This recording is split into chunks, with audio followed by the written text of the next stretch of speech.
소소한 이야기와 정보, 소소한 행복을 전합니다. 안녕하세요. 소소공방입니다.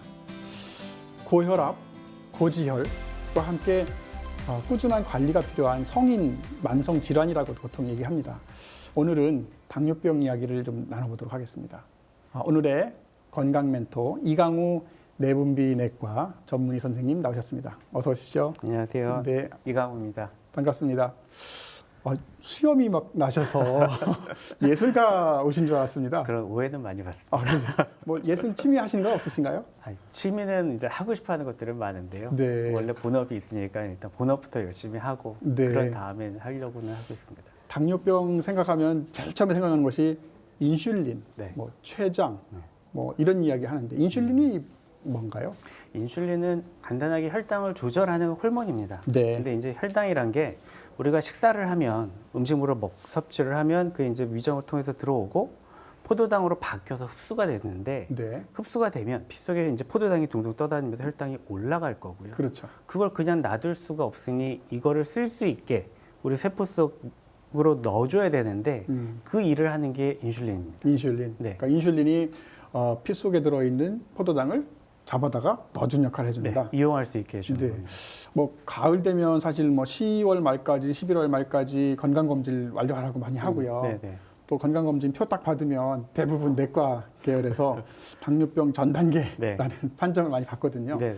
전 단계라는 게 뭔가요? 그러니까 말 그대로 당뇨가 되기 전을 얘기합니다. 정상하고 당뇨병 그 사이를 얘기를 하는데요. 네. 근데 이 당뇨 전 단계는 그것 자체로 혈당이 정상이 아니기 때문에 어떤 심장혈관이든 뇌로 가는 혈관이든 커다란 대혈관 질환의 위험이 된다고 돼 있고요. 그거 외에도 당 자체로만 봐도 당뇨병으로 진행할 위험성은 굉장히 높다고 돼 있습니다. 네. 그래서 길게 얘기하면 10년, 어떤 연구에서는 6.5년 안에 당뇨병으로 한 65%가 진행을 한다고 돼 있기 때문에 네. 당뇨가 진행할 수 있는 위험성이 큰 질환이기 때문에 이것도 관리를 해야 되는 거죠. 그럼 미리 개입을 해서 관리를 시작하는 것이 좋겠다. 네. 이런 말씀이신데 당뇨병이 종류가 많은 것 같아요. 네. 1형, 2형, 뭐 임신성도 있다고 그러고 급성도 있다고 그러고 네네. 정확하게 좀 구분 좀 해주시겠습니까? 당뇨병은 크게 제1형 당뇨병, 제2형 당뇨병, 네. 그다음에 임신했을 때만 나타나는 임신성 당뇨, 기타 이렇게 크게 네 가지로 나눕니다. 근데 네. 1형과 2형의 가장 큰 차이는 그 혈당을 조절하는 인슐린이 하나도 안 나오는 게 1형이고요. 1형이고. 보통 이건 소아당뇨라고 어린애들한테서 많이 생기고 우리나라에서는 굉장히 적습니다. 한 네. 2% 정도밖에 안 되는데 네. 인슐린이 안 나오니까 1형 당뇨일 경우에는 무조건 인슐린 치료를 해야 됩니다. 주사를 맞는다는 말씀이시죠? 네. 외부에서 인슐린을 집어넣어 그렇죠. 주는 거. 네. 2형 당뇨는 인슐린이 나오기는 나오는데 네. 이게 나와서 제대로 일을 못하거나 아니면 나와도 충분하지가 않거나 불량 인슐린인가요? 그렇게 얘기할 수도 네. 있습니다. 근데 인슐린 자체가 문제가 있는 거는 아니고요. 나온 다음에 문제하고 좀 적게 나오는 문제가 있는 거고 나오기는 나오기 때문에 뭐 먹는 약제를 이제 사용해서 혈당을 조절을 하고 할 수 있긴 하고요. 우리나라 당뇨병의 대부분을 차지하고 있는 게 이 2형 당뇨병입니다. 2형 당뇨병. 네. 그럼 2형을 오래 앓다 보면 1형으로 옮겨갈 갈 수 수도 있습니다. 있습니다. 몇 프로 정도 한 20, 30년이 지나면 퍼센트까지는 명확하지는 않지만 1형으로 바뀔 수도 있다고 되어 있습니다. 왜냐하면 당뇨가 오래 진행될수록 우리 몸의 췌장에서 나오는 인슐린이 점차 줄어들기 때문에 네. 나중에 가서는 내 필요한 거의 절대량을 못 맞춰줘서 거의 1형하고 비슷해질 수도 있고요. 네. 그런 상태를 최대한 길게 유지하고 싶은데 네. 아직까지는 성공을 못했고 그나마 인슐린 치료를 했을 때 그런 기간을 좀 더 길게 할 수 있다고 되어 있습니다. 네. 그 당뇨병의 그 원인이 참 다양할 것 같아요. 네. 어떤 증상들이 환자한테 보이는지 설명이 좀 필요할 것 같습니다. 그러니까 가장 대표적으로 느끼는 거는 물을 많이 드십니다. 입이 너무 말라서 네. 물을 많이 드시고요. 예. 그 다음에 물을 많이 잡수니까 소변량이 자주 많아지고 가겠죠. 네. 그리고 식사하는 양도 많아집니다. 네. 배고픈가요? 그렇게 되는 이유가 아까 인슐린이 포도당 영양분을 저장시켜주고 쓸 수 있게 해준다 그랬잖아요. 네. 근데 그걸 못하니까 몸에서 에너지를 만들어 쓰지를 못하니까 계속 먹어야 되는 거예요. 네. 에너지를 필요하니까.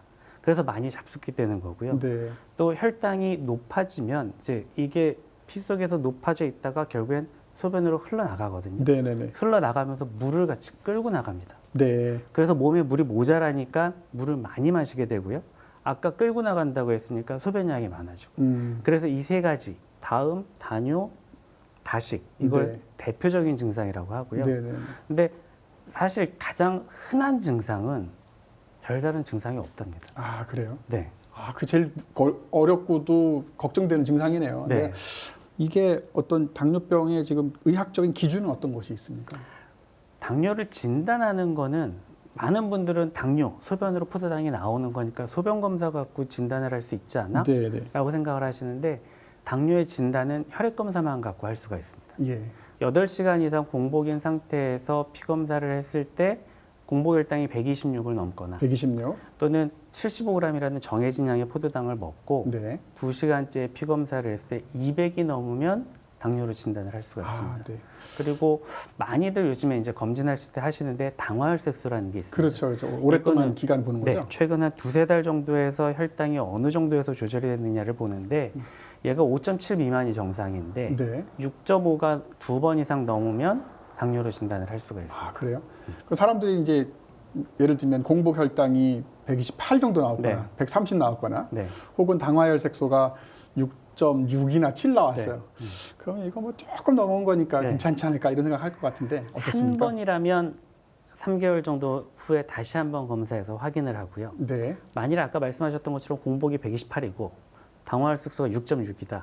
두 개가 같은 날에 나왔으면 당뇨를 진단할 수 있습니다. 아 그래요. 네. 그러면 포기하고 약을 먹기 시작하는 게 좋습니까? 아니면 왜냐면 당뇨 약을 한 번 먹으면 네. 평생 먹어야 된다 이런 또 귀찮음도 있고 네. 또 약간 두렵거든요. 환자가 된다는 거에 대해서 어떻습니까? 당뇨는 아직까지는 완치를 시킬 수 있는 병은 아닙니다. 네. 예전하고 조금 바뀐 건 이제 관해라는 개념도 나오기는 했지만요. 관해? 네. 네. 약물 치료나 이런 거 없이 조절할 수 있는 상태를 이제 얘기하기도 하지만 개념적으로 그런 상태가 깨지면 다시 또 혈당은 올라갈 거기 때문에 당뇨는 없앨 수 있는 병은 아니고 네. 조절을 열심히 해서 합병증 안 얻게 그래서 건강하게 사는 거 네. 이게 기본적인 목적이기 때문에 약 먹는 거를 두려워하시거나 할 게 아니라 네. 어떻게 하면 조절을 잘 할 거냐 네. 이쪽에 포커스를 두고 관리를 하셔야 될 것 같아요. 얼마 전에 제가 출장을 갔는데 네. 50대 중반 이상 분들이 한 3분 계셨거든요. 네. 식사를 하시더니 다 약을 드시는 거예요. 그래서 우리 다 약쟁이야 이런 말씀하셨는데 뭐 이렇게 약을 먹는 거에 대해서 두려워할 필요는 없다는 말씀이시죠. 네. 조절하고 관리하면 네. 충분히 좋아질 수도 있고 좋아질 수 있습니다. 네, 합병증으로 안 갈 수 있기 때문에 네. 그게 1번 목적이기 때문에요. 가정에서 그럼 관리하려면 가장 염두에 둬야 될 것이 뭐가 있을까요? 당뇨의 조절하는 건 결국엔 식사 조절, 운동 이 두 가지의 생활 습관 집에서 내가 어떻게 하느냐 이것과 병원에서 처방받는 약물 치료 네. 이 세 가지를 다 조합을 해서 관리를 잘 하는 거거든요. 그래서 약은 이제 병원에 처방해 주니까 그거대로 꼭 드시는데 네. 집에서 꼭 하셔야 될 게 식사 조절하는 것, 운동하는 것. 네. 그래서 건강하게 생활하시는 걸 꼭 좀 챙기셔야 됩니다. 아, 근데 이렇게 하는 게 제대로 되느냐 안 되느냐를 확인을 하시는 게 직접 혈당을 재시는 거거든요. 아 그래요? 많은 분들이 병원에만 갔을 때 혈당을 잰다 하시는데 네. 병원에 가서 검사하는 거는 그동안에 잘 되고 있었느냐를 이제 전반적으로 확인을 하는 거고요. 일상생활에서 이게 잘 되냐 안 되냐는 내가 직접 내 혈당을 재서 확인을 하셔야 됩니다. 네. 피를 뽑아야 되잖아요. 네. 피 안 뽑고도 측정할 수 있는 기회가 있나요? 다른 방법들이 있기는 한데요. 네. 아직까지 이렇게 전체적으로 잘 쓰이지는 않고요. 아 그래요? 현재로서는 피를 뽑는 수밖에 없습니다. 네, 좀 아프더라도 해야 되겠네요. 네. 아, 네. 그러면 집에서 네. 혈당 관리하는 방법에 대해서 좀 더 자세하게 알아보도록 하겠습니다. 네. 네.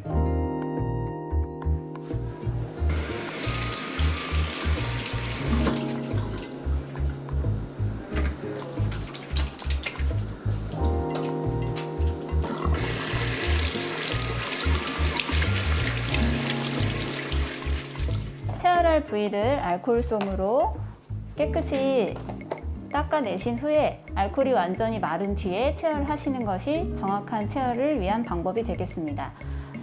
여기 검사지를 먼저 준비를 해 주실 겁니다. 바코드 있는 부위를 기계에다 넣어 주시고요.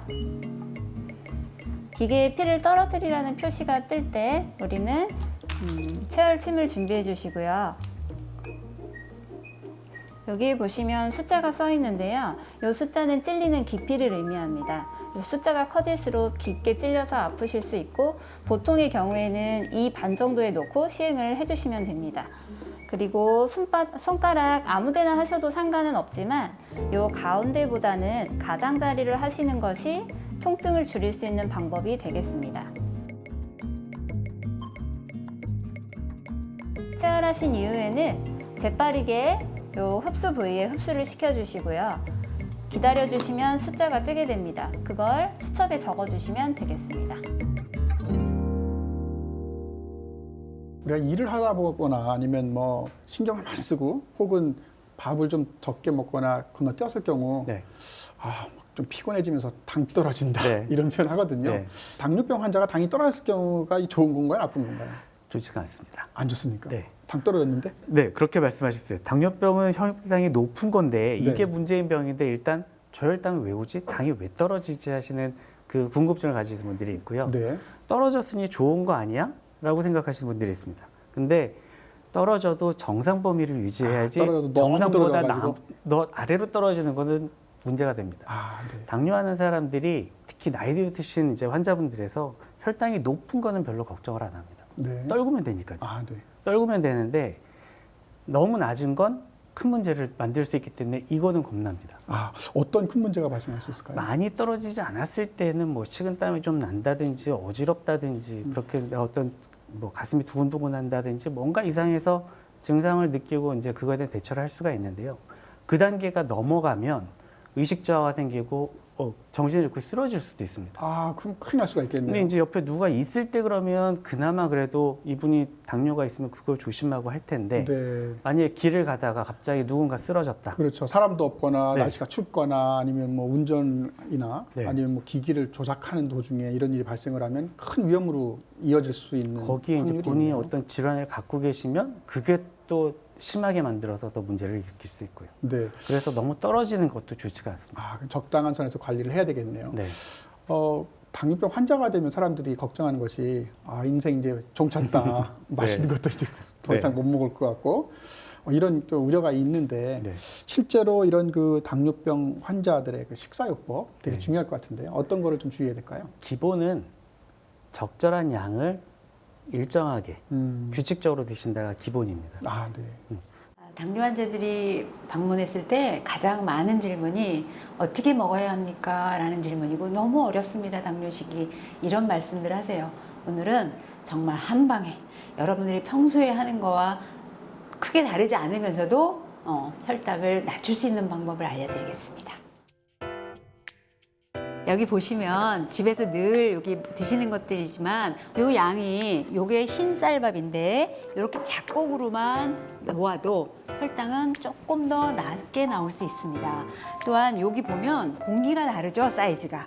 보시면 요거하고 똑같은 한 공기라고 생각하지만 양이 한 공기가 높이가 다르죠. 하나는 한 공기 안 되는 것처럼 보이고 하나는 한 공기예요. 그러면 어떤 게 유리할까요? 한 공기인데 좀 많아 보이는 걸로 놓는 것도 팁이 될 수 있겠죠. 또 하나, 요건 지금 잡곡밥을 했지만 전 또 하나를 첨가한 게 있어요. 내가 만약에 반찬이 좀 과한 것 같아요. 총량이 너무 많아요. 그럴 땐 어떻게 할까요? 여기 보면 콩밥이에요. 이러면 이 밥보다 어떨까요? 더 혈당이 내려가는 효과가 있고요. 식사량이 좀 적어졌네요. 식사량이 적어진 거 뭐 먹을까요? 반찬으로 먹는 겁니다. 네. 식사를 마치고 나서 보통은 후식으로 식사 30분 안에 다른 과일을 섭취하거나 이렇게 하시는데요. 그 방법보다는 식사와 함께 먹는다는 생각을 가지시는 게 더 좋습니다. 과일만 단독으로 먹었을 때 과당이라는 당분 자체가 혈당을 많이 올리겠죠. 그런데 이미 우리는 음식의 백반 속에 단백질이나 지방을 함께 먹었고 그 이후에 당질을 혼합을 하는 형태가 되기 때문에 훨씬 더 혈당 관리하는 데는 도움이 되겠습니다. 가을과 겨울로 접어들면서 여러분들이 가장 또 많이 찾게 되는 메뉴가 바로 칼국수일 겁니다. 여기 칼국수 한상 차림이 있는데요. 칼국수를 뭐 굳이 분석을 한다 그러면 당질의 양이 너무 많다는 겁니다. 여러분들 탄수화물의 양이 혈당 변화율 100%인 건 아시잖아요, 이미. 근데 이 양이 너무 많은 거예요. 밥에 비해서. 밥 한 공기 분량보다는 훨씬 많은 국수의 양이 들어갔다는 게 혈당을 올릴 수밖에 없는 상황인 건데요. 탄수화물이 집중적으로 많은 이 국수의 양을 조금 덜어내 보겠습니다. 굉장한 양이네요.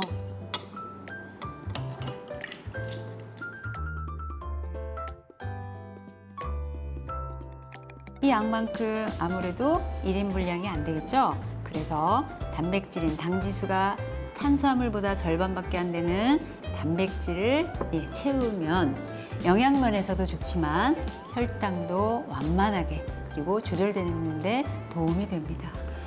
네, 건강한 밥상 어떻게 먹어야 되는지, 탄수화물은 어떻게 섭취해야 되는지 잘 네. 봤는데요.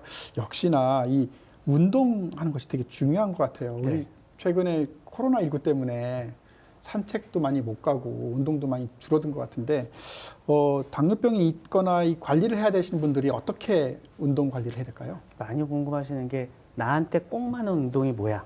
당뇨한테 이거 뭐 특효인 운동이 뭐야를 네. 궁금하시는데 딱 정해져 있는 건 없습니다. 아, 그래요? 본인이 하실 수 있는 걸로 꾸준히 하시는 거. 네. 그게 1번입니다. 네. 그래서 보통은 이제 출퇴근할 때 걸으신다든지 뭐 일하실 때 엘리베이터 안 타고 계단을 걸으신다든지 그런 식으로 할 수 있을 텐데 보통 유산소 운동을 한다고 하면 한 번 할 때 40분 이상 40분. 이상을 하시고 네. 그거를 가능한 일주일에 5일 이상 5일 이상. 꾸준히 하시는 매일 하라는 얘기네요. 매일 하시라는 거죠. 거기에 이제 근력 운동을 같이 하면 되는데 그럼 근력 운동을 하려면 어떤 운동하는 곳에 가서 그런 기구를 갖고 운동을 해야 되느냐 생각들을 하시는데 계단 올라가는 것도 다리 근육 운동이 분명히 되고요. 네, 네. 집에서 계시면서 팔굽혀펴기를 하실 수도 있고요. 아, 네, 네, 네. 뭐 윗몸 일으키기를 하실 수도 있고요. 그런 여러 가지 방법을 이용해서 하시면 됩니다. 네. 그래서 그것도 일주일에 3번 이상 하시는 3번 이상. 것을 권장을 합니다. 아, 네. 거의 운동을 삶으로 도입을 해야 되겠네요. 근데 출퇴근하실 때 운동을 더 하시면 돼요. 예를 들어서 차를 좀 떨어진 곳에 세워놓고 걸어가신다고 아, 하면 돼요. 네, 네, 네. 마지막으로 우리 시청자 여러분이 꼭 알아두셔야 될 것 같은 거 당부의 말씀 있으시면 좀 부탁드리겠습니다. 제가 드리고 싶은 얘기는 아까 맨 처음에 이제 저한테 말씀하셨던 인슐린에 대한 내용입니다. 네. 인슐린이 우리 몸에서 꼭 필요한 거거든요. 근데 이거를 주사로 맞는다고 하면 처음 이제 생각하시는 게 이제 나 끝났구나. 아, 내 몸에 갈 때까지 다 가서 이게 소용이 없으니까 인슐린 주사를 맞아야 되는구나. 네. 또 이걸 맞으면 일평생을 내가 나머지 기간 동안 다 맞아야 되느냐. 그래서 최대한 안 맞으시려고 피하려는 분들이 많습니다. 그렇죠. 그런데 당 조절하는 약 중에서 제일 효과가 좋고 큰 문제가 없고 한 게 인슐린입니다. 인슐린은 필요하면 쓰고요. 필요 없으면 안 쓸 수 있습니다. 네. 단순히 주사로 맞는다는 그런 불편함이나 이거 선입견 때문에 좀 그러실 수는 있겠지만 네, 네. 혈당 조절하는데 인슐린만큼 좋은 거 없으니까 인슐린이 필요할 때는 꼭 쓰시고 필요 없으면 의사 선생님 더 쓰시라는 얘기도 안 할 거거든요. 네. 그래서 인슐린에 대한 거부감을 좀 없애는 거 그런 게 좀 편해지셨으면 좋겠습니다. 네. 고맙습니다. 천고마비 가을이죠. 이 가을이 깊어가고 있는데요. 사람도 살찌는 것 같습니다. 살찌면 당뇨병. 당뇨병을 예방하려면 운동과 식사 조절 가장 중요할 것 같습니다. 네. 소소공방 건강에 대한 이야기 오늘 여기서 마무리할 거고요. 가을철 건강 조심하시고 내일 또 놀러와 주시면 고맙겠습니다. 내일 뵙겠습니다. 고맙습니다. 감사합니다.